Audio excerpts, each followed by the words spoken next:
os outros amados irmãos que estão e estarão nos vendo e ouvindo depois no YouTube, certo? Eu quero falar, nesse tempo que tenho aqui, em alguns minutos, de Cristo. Falar de Cristo, e eu sei que eu não estou em um debate, mas começar perguntando: aonde está o Cristo no nosso cristianismo, na nossa vida, na nossa igreja, em nós como igreja do Senhor? O Salmos 24, vou parafrasear, diz assim: levantai-vos, ó portais eternos, para que entre o Rei da Glória. Quem é o Rei da Glória? O Senhor dos Exércitos, Ele é o Rei da Glória. Uma indicação do Cristo, do Senhor, do Salvador, como comandante dos exércitos celestiais, como um general de Deus. E há muito tempo, na vida cristã, tenho observado que o Cristo tem ficado à parte no cristianismo. Vou ler alguns textos com vocês. Por exemplo, nós vamos a Filipenses capítulo número 2 e vamos observar algo interessante do Cristo, do Jesus Cristo como homem. O que é que ele consegue fazer e como ele aparece aqui, segundo os escritos do apóstolo Paulo. Filipenses capítulo número 2. Vamos ver alguns versículos aqui muito importantes para todos nós. Filipenses 2, a partir do versículo 5, quero convocá-los a ler. Sei que você está em casa, mas eu gostaria que você, sempre que estivesse nesses cultos ao vivo, na sua casa, você mesmo administrasse o ambiente para se tornar um ambiente de culto, de louvor, de adoração. Isso é contigo, mas isso é apenas um conselho que eu te dou. Promover dentro da sua casa ou aonde você estiver, certo? Um ambiente de culto, um ambiente de louvor. Não apenas nós aqui, nesse lugar que separamos para pregar, para falar. Não, mas você na sua casa, como disse muito bem há pouco Areli, você se ajoelhar na hora do louvor, você adorar a Deus, você exaltar a Deus, você glorificar a Deus. No ambiente da sua casa, que eu acho que é a verdadeira igreja, é no lar, começa no lar. Então, você marido, você esposa, você filho, filha, você que está numa casa de alguém aí, gerando o ambiente de culto, de louvor, de adoração, de exaltação a Deus e, consequentemente, o ambiente para receber a palavra que nós estamos começando a pregar nesse instante. Estamos com a Bíblia aberta e, se você quiser, deve acompanhar aí onde você está, Filipenses capítulo número 2, versículos do 5 ao 11, e nós vamos ler para falarmos de Cristo, para falarmos de Jesus, o Senhor. Versículo 5. Tende em vós o mesmo sentimento que houve também em Cristo Jesus, pois ele, subsistindo em forma de Deus, não julgou como usurpação o ser igual a Deus. Antes, a si mesmo se esvaziou, assumindo a forma de servo, tornando-se em semelhança de homens, e reconhecido em figura humana, a si mesmo se humilhou, tornando-se obediente até a morte e morte de cruz. Pelo que também Deus o exaltou sobremaneira, ele deu o nome que está acima de todo nome, para que ao nome de Jesus se dobre todo o joelho nos céus, na terra e debaixo da terra. E toda língua confesse que Jesus Cristo é Senhor, para a glória de Deus Pai. Como nós estamos em um culto, nós vamos orar, tá bom? Se você quiser, você concorda comigo onde você estiver. Pai amado, eu te dou graças pelo privilégio de ser porta-voz, do Senhor ter me chamado para ser pregador da tua palavra. Obrigado por esta oportunidade riquíssima de hoje à noite, podermos gastar esse tempo aqui e pregarmos para nós mesmos, como eu tenho dito. Que os meus irmãos, os meus amigos, as minhas irmãs e amigas, onde quer que se encontrem, sejam tocados pela unção do Senhor, porque nós estamos muito felizes em servir um Deus onipresente. Tu estás em cada lar, em cada estado, em cada cidade, em cada lugar. Aliás, tu és o único que pode ser assim, papai. Aí, a convicção do meu coração de que o Senhor pode e irá tocar as nossas vidas nos lugares mais diferentes na geografia. Obrigado pela unção presente aqui onde estou e presente na vida e na casa dos meus irmãos e das minhas irmãs. Oramos que o Espírito Santo nos conduza nessa palavra, que eu desejo no meu coração, de que Jesus seja exaltado e enxergado na igreja como centro de tudo. Oramos e cremos em nome desse Cristo maravilhoso. Amém.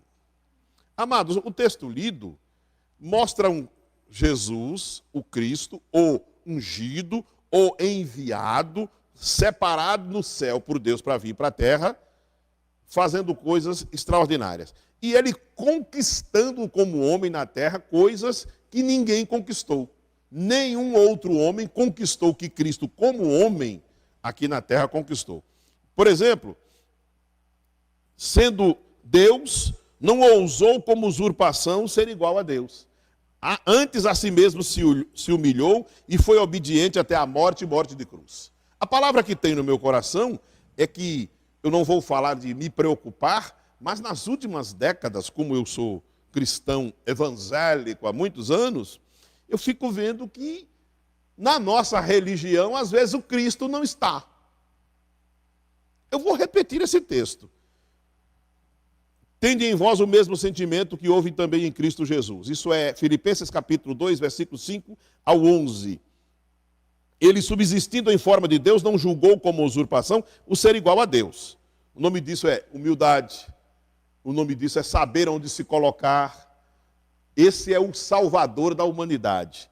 Este é o Cristo de Deus, o enviado, o ungido, a unção e o poder de Deus presente no homem.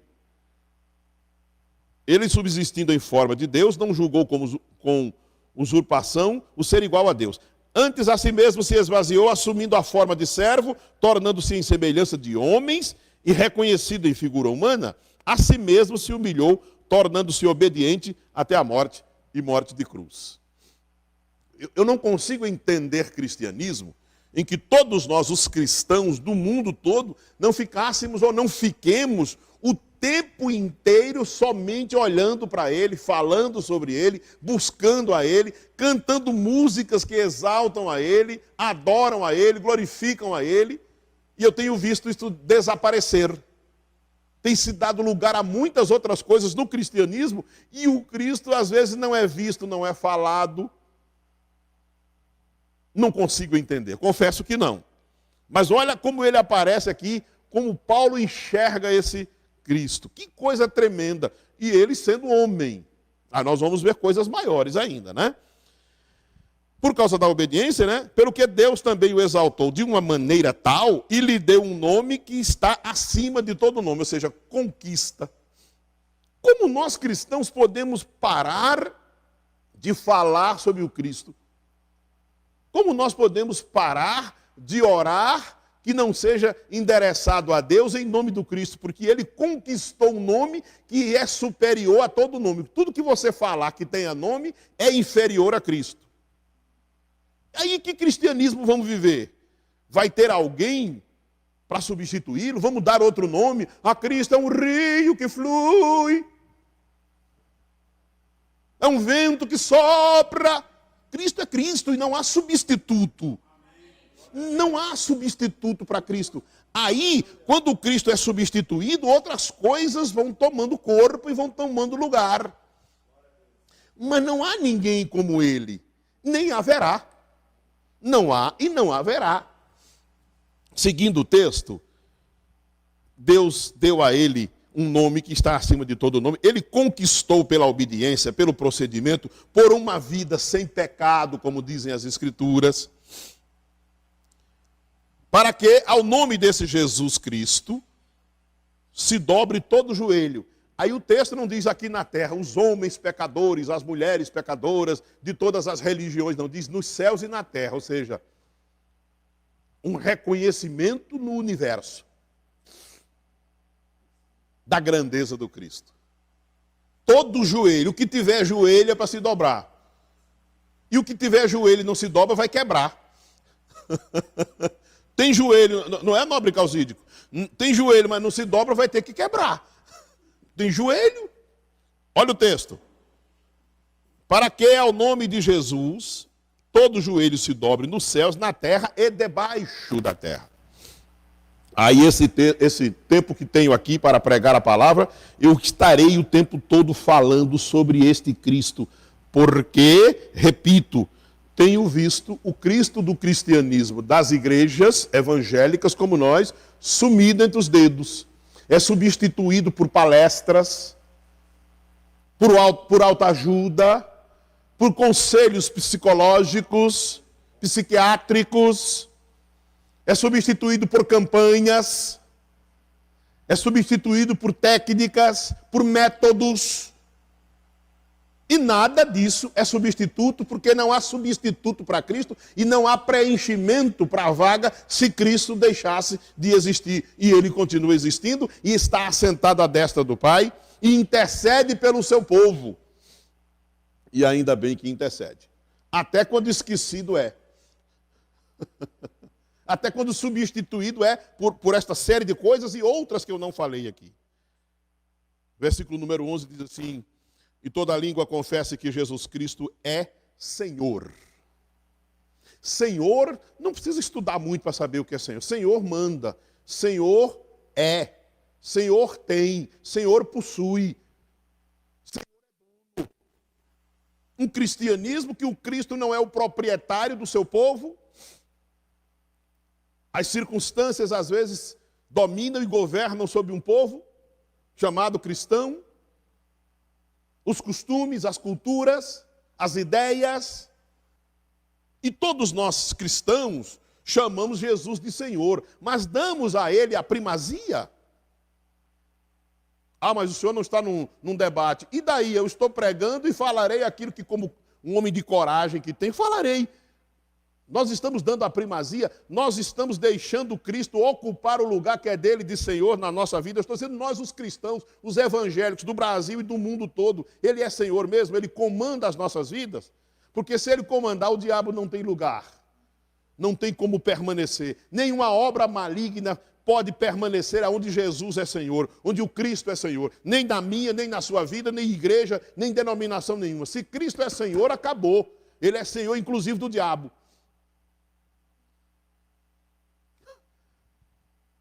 O salmo que eu citei ainda há pouco, que é o Salmos 24, levantai-vos portais eternos, e aí eu parafraseei o texto, e aquilo dá uma indicação de que Jesus é o comandante desse exército celestial, se dobrando diante dele. Aí nós precisamos, além do que já entendemos, nós os cristãos, além do que já entendemos que ele é Senhor, que ele está sob as coisas, não devemos abrir mão da nossa fé, da nossa crença diária, de colocá-lo no devido lugar, no lugar de Senhor, no lugar de comandante. E quando isto existe, o diabo não tem como entrar. Não tem como entrar. E se nós fôssemos, e se somos apenas religiosos evangélicos, o Cristo é substituído por coisas que eu já falei aqui ainda há pouco, e não quero ser repetitivo.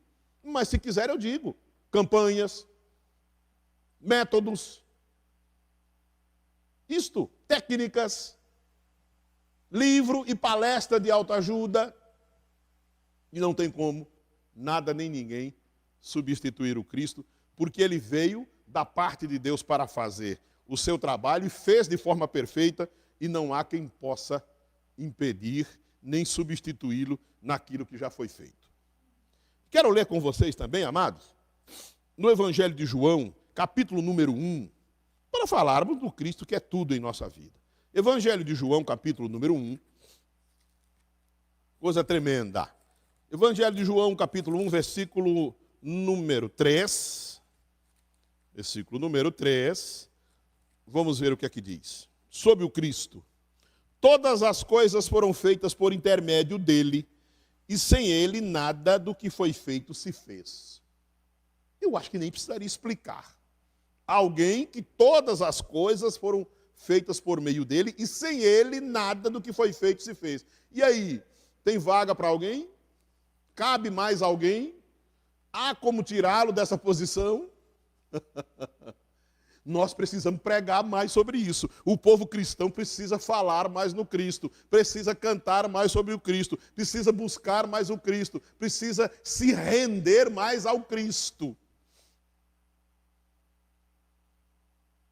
Nada foi feito sem ele. Então ele não é um vento.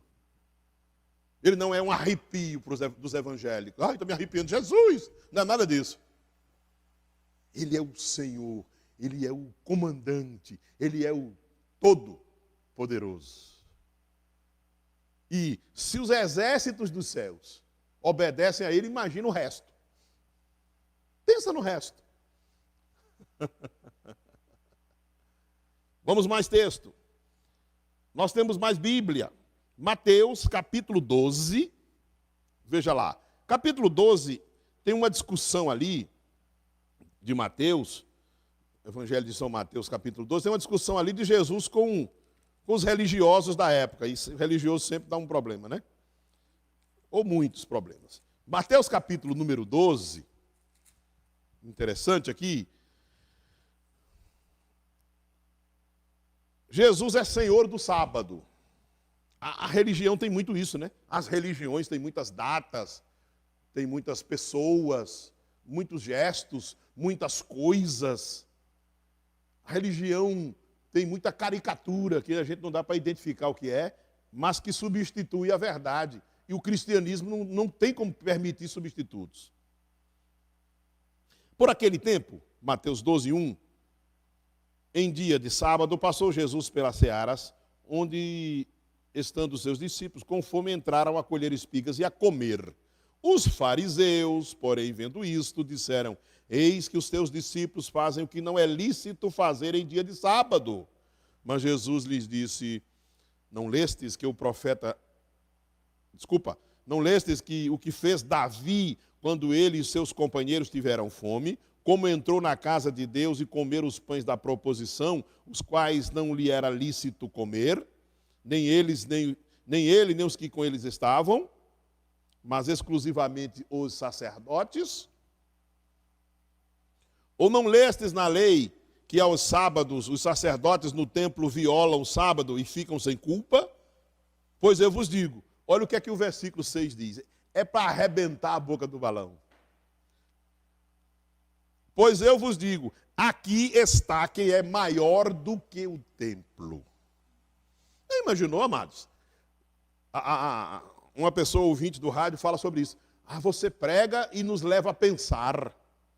Mas, meu querido, nós estamos falando do cristianismo. O cristianismo, o que é que nós vamos dizer sobre ele? Será que nós não temos que raciocinar o que é que a Bíblia está mostrando sobre Cristo e vamos transformar o Cristo em quê? Em aplausos? Em palmas? Em danças? Vamos falar sobre o quê?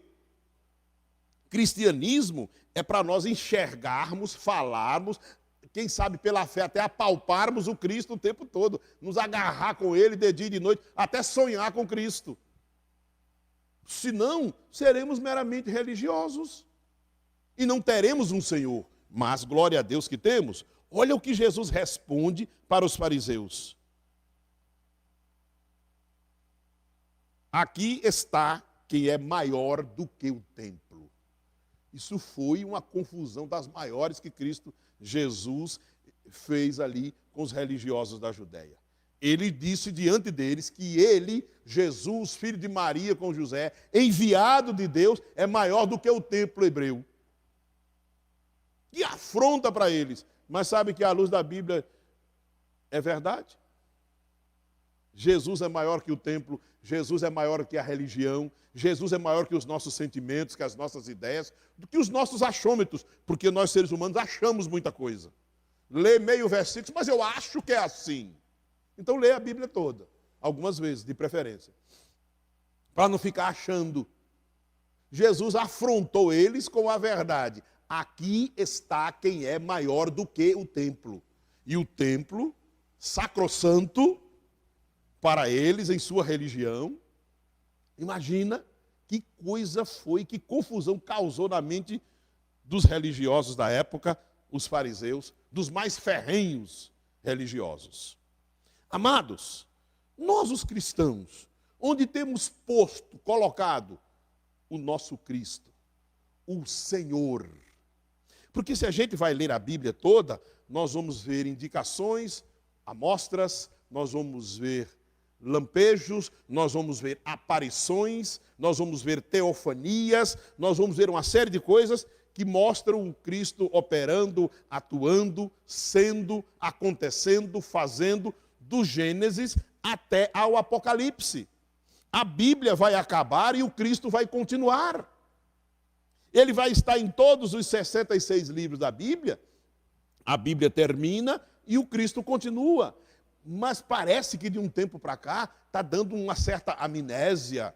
Estão inventando uma série de coisas que não se fala, não se canta o nome Jesus, o nome Cristo, não se prega sobre se converter a Cristo, se render a Cristo, pedir perdão a Deus em nome de Jesus Cristo, orar em nome de Jesus Cristo. Não se fala isso em muito lugar onde está a igreja evangélica.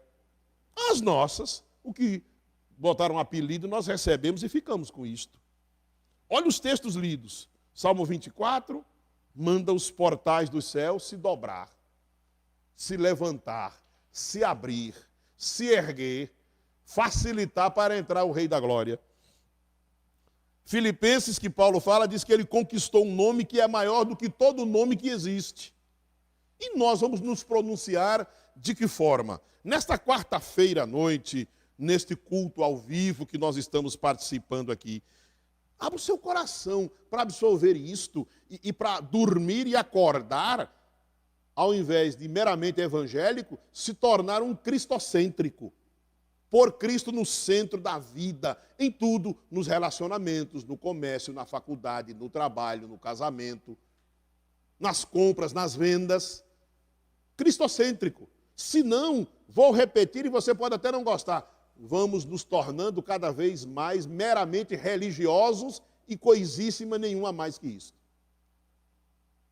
Precisa-se falar muito mais em Cristo.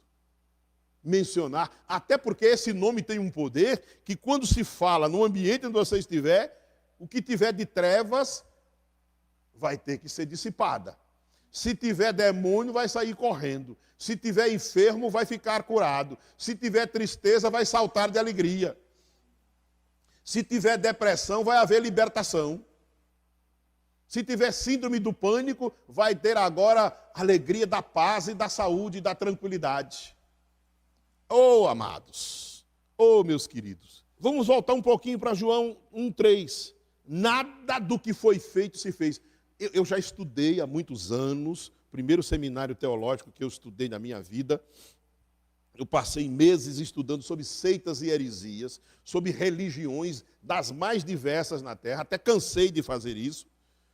E eu não encontrei nada que pudesse aproximar do que é Jesus Cristo, à luz da palavra. Nada, nem ninguém, nenhuma seita, nenhuma religião, nenhuma filosofia, que se pudesse dizer assim, só o versículo número 3 do Evangelho de João, capítulo 1. Nada foi feito sem a presença de Jesus. Eu nem vou citar religião, nem nomes, nem pessoas. Sabe por quê? Porque eu não estou aqui para ferir ninguém, eu não estou aqui para discordar, nem concordar com erros. Estou aqui para concordar com a palavra e não estou aqui de forma nenhuma para bater boca com religião de ninguém. Mas aquelas pesquisas que fizemos durante uns 6 meses no seminário teológico, o primeiro que eu estudei, nada se aproxima disso aqui. Um versículo, e você imagina toda a Bíblia apontando para o Cristo. Apontando, mostrando. Aí João, o Evangelho de João, vai dizer que ele fez tantas coisas que se fosse escrever tudo e pôr numa biblioteca, o mundo inteiro não caberia. Então, será que a gente tem que meditar um pouquinho sobre isso aí? Será que nós, os cristãos, não precisamos falar um pouco mais? Não precisamos nos pronunciar mais? Não precisamos pensar mais no Cristo, porque se nós armazenarmos conhecimento sobre Ele, pensarmos mais sobre Ele, vamos falar muito mais sobre Ele, porque é bíblico que a boca fala do que está cheio o coração. Se o nosso coração estiver cheio do Cristo, nós vamos dormir e sonhar com coisas lá de cima, onde Cristo vive. Vamos acordar pensando que Cristo está à nossa frente. Jesus é o nosso Senhor. Ele vai na frente, derrubando as barreiras, vai abrindo os caminhos, Ele vai nos fazendo triunfar de glória em glória, mas é preciso que nós tenhamos dentro de nós isso constantemente. E às vezes, por falta de praticar, parece que nós somos uma pessoa qualquer, um povo qualquer, vivemos numa religiãozinha qualquer, e não é verdade. Não é verdade. Cristianismo, se você quiser meditar um pouquinho, pensa assim, que é Cristo em vós a esperança da glória. É Cristo em vós, em nós, no seu povo, na terra, a esperança da glória. A esperança da manifestação do poder do Pai em benefício, em favor do povo, que não dá nem sequer para a mente humana alcançar. Eu vou fazer questão de estar pregando sobre isso, de falar sobre isso, de abrir a Bíblia sobre isso, de pedir para cantar coisas que exaltem a Cristo, que fale do Cristo, que não se substitua por outras coisas, porque Ele é insubstituível. E não queremos nenhuma forma de simbologia, nós queremos Jesus ali, porque Ele disse que estaria. Ele disse que estaria, então nós cremos e Ele está. Certo?